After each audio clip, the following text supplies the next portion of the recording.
Most people have been wondering, and I received several questions from that, and that is how many times do I change the water in my pond?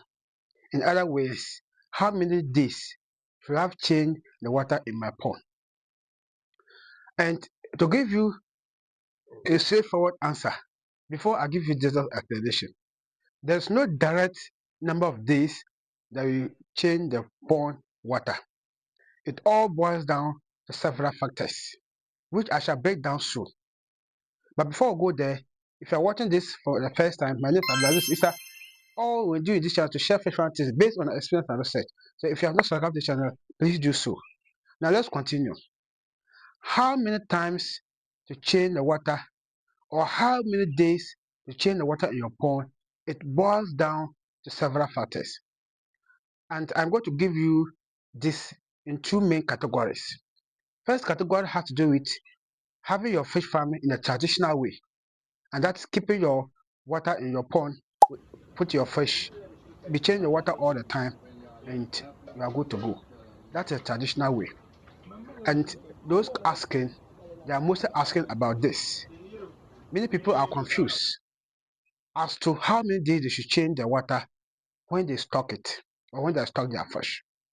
And as I said earlier, there's no direct number of days to change the water. It all boils down to the effects of the water or the water parameters at the time. But some of the things that affect the number of days or how to change the water are: one, your stocking density. The more fish you stock in your pond, the more waste they produce, and the early or the faster you'll be changing the water. And likewise, if you stock less, you are likely to keep the water more.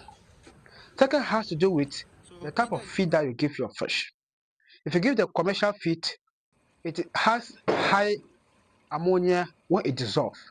So the quantity of feeding, if that is the commercial feed, if you're giving your fish high feed, or in other words, if you're always overfeeding them, it is going to lead to high ammonia, and you have to change your water quickly.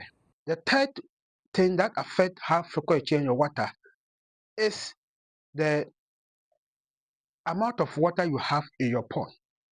If you keep small water in your pond, obviously the fish with little feces or with little excretion, every water or everything tend to deep and smelly. You need to change it. But if the volume of the water is great, then that can also help you to keep the water for a relatively longer period. So if these things you have done it rightly, you can keep the water more days than usual. But let's also come to some of the things that you need to observe and to change your water.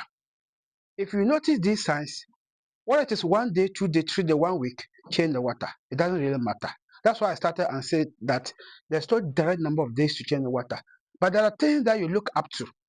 If you see these signs, please change your water. Otherwise, you're likely to lose your fish. For instance, if you find your fish suffocating for oxygen or for air, suffocating for oxygen means that you will see them put their nose on the surface of the pond, gasping for air. Sometimes you see them running around the pond. Now, I am not saying when you see 1, 2 fish doing that, it is wrong to change the water. But if you find majority of them doing that, it means that the water is not good for them. And if you want to be sure whether the water is not good for them, when you find them that way, try to give them feed, especially when it is time for their eating. And if you observe that they don't eat or they have lost appetite, then it is true that the water is not good for them. Kindly change it. The second thing you need to observe is when the water is smelling badly. In fact, when you move close to the fish pond, especially if the water needs to be changed, you will smell it, and the smell is terrible. Yes, in normal fish farm, especially without filtration and aeration system, which we will soon talk about, yes, it smells, but it is lesser. But when it is now intensified, that is very bad. The third thing you have to look up to and to change the water is to observe the color of the water. Usually, normally the physics determines the color of the water. So mostly it is green. If it is light green, that's very fine.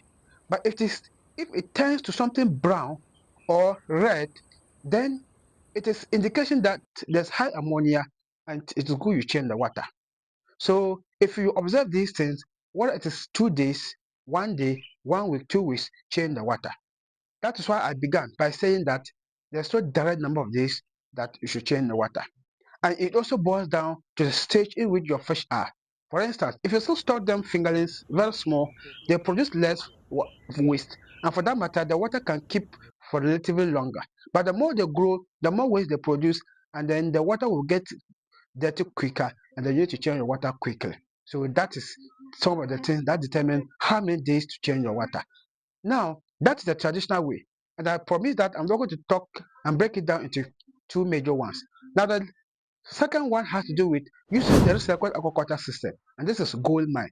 Now, this filters the insoluble particles in the pond, such as the waste, such as the feces, the leftover feed. And then the aerator also adds oxygen. So if you have the two systems, that's the circle aquaculture system, filtration aeration system working together, then you can keep your water relatively longer. Instances, you will not even change the water for months. Even sometimes, if there's no infection, you are good to go.